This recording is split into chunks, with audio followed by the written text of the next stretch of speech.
Back to Bob Lazar and Gene Huff. Bob, here's a really good question for you. I guess we ought to finish up. So, you got arrested after being on television with George Knapp. Well, not really arrested. They said, just come down and talk to us.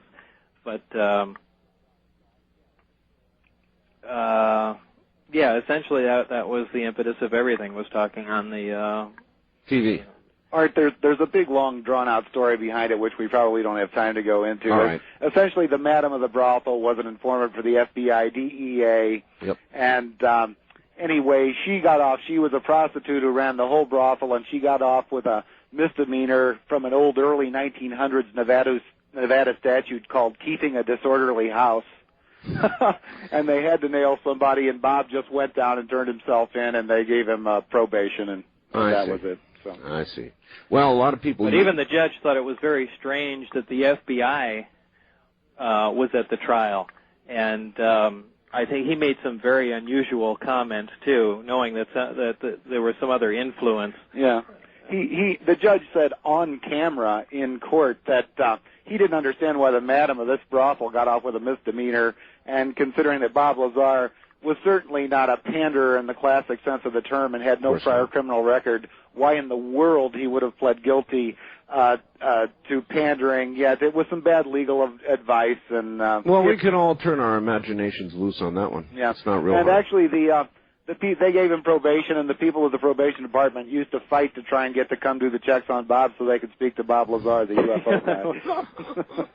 All right, I want to run you through a few fast questions. I've got a million faxes. One is a good one. How could some of the UFOs or parts be disassembled if they, in essence, had no seams? They were absolutely torn out of the craft. When I had corrected myself and said that one of the gravity amplifiers was removed from the sport model itself, it wasn't removed surgically like you would imagine. It looked like it was almost cut off with an oxyacetylene torch, though there were no burn marks on the deck. But it was absolutely ripped out. Now, I never did see where the other amplifier to that craft went, or heard any stories about it, but maybe it was the one on the workbench. All right, ripped out is the answer. All right, good answer. By the way, for your reference, Bob, the frog was levitated in the High Field Magnetic Laboratory in Amsterdam at 16 Tesla. If Bob would like to take a look at the photographs and read about it, I've got a web address here. The most complete account is given in, quote, of Flying Frogs and Levitrons by M.V. Berry and A.K. Geim, European Journal of Physics, version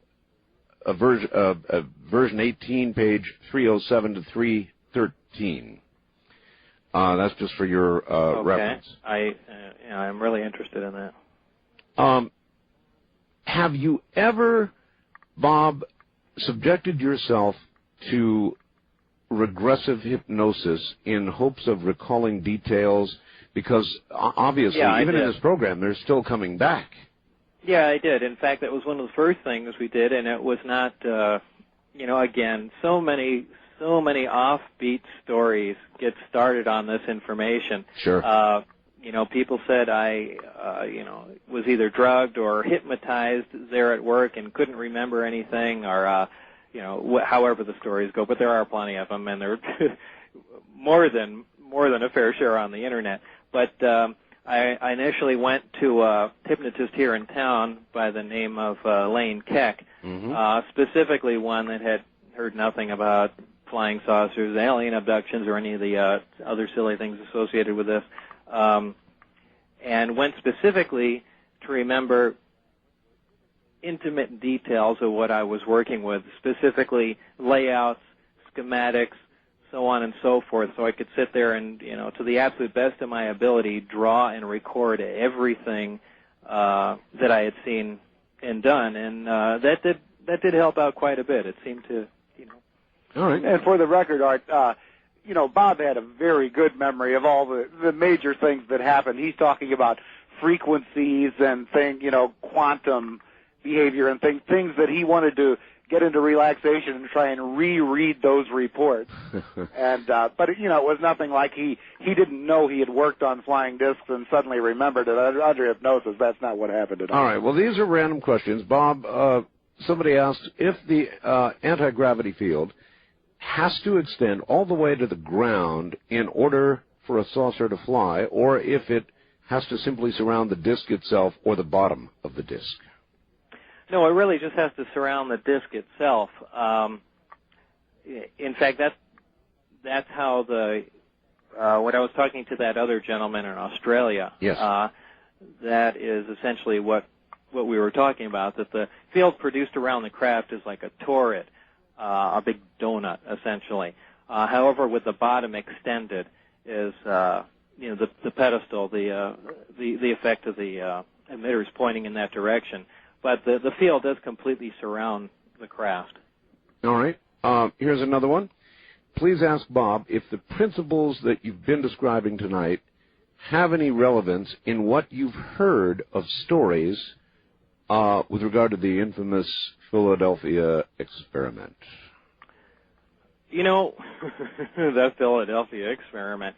A long time ago, when I was at I had heard of the Philadelphia experiment some time ago, and when I was in Los Alamos, they have a classified library there in the library, and I was able to find some general information on the Philadelphia experiment.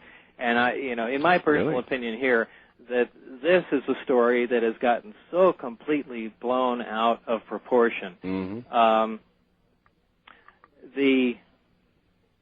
Certainly there were people injured and people killed in the this test.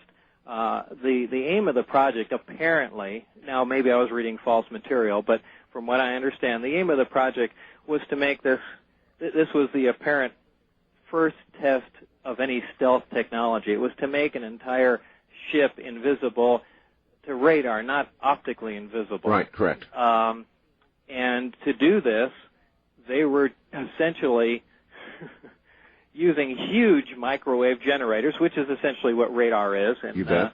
I think the accident that occurred was more along the lines of radiation injuries and things along those lines, not the more sensationalized we flipped into another dimension. Continuum, and people coming up in the middle of the metal and all. Yeah, I think there was a much more prosaic explanation for what happened, and in my opinion, and from the small amount of information that I was able to get my hands on, because that had always fascinated me too, as to what happened with that. But I think that's all we're looking at is just an accident along those lines, and the reason for the cover-up, I think, is the same reason for the cover-ups we see around Area 51. Sure. Is more of a legal reason because of the injuries involved, just like the toxic waste problem. You bet. Out there, than there being something unbelievably top secret. All right. Al Bielek won't like that answer. I know, but that's all right. Art, I'm a computer tech. My training includes understanding electronics, of course. Please ask Bob if he would give us some figures on the toroid that he worked with, perhaps voltages and current. I like to tinker.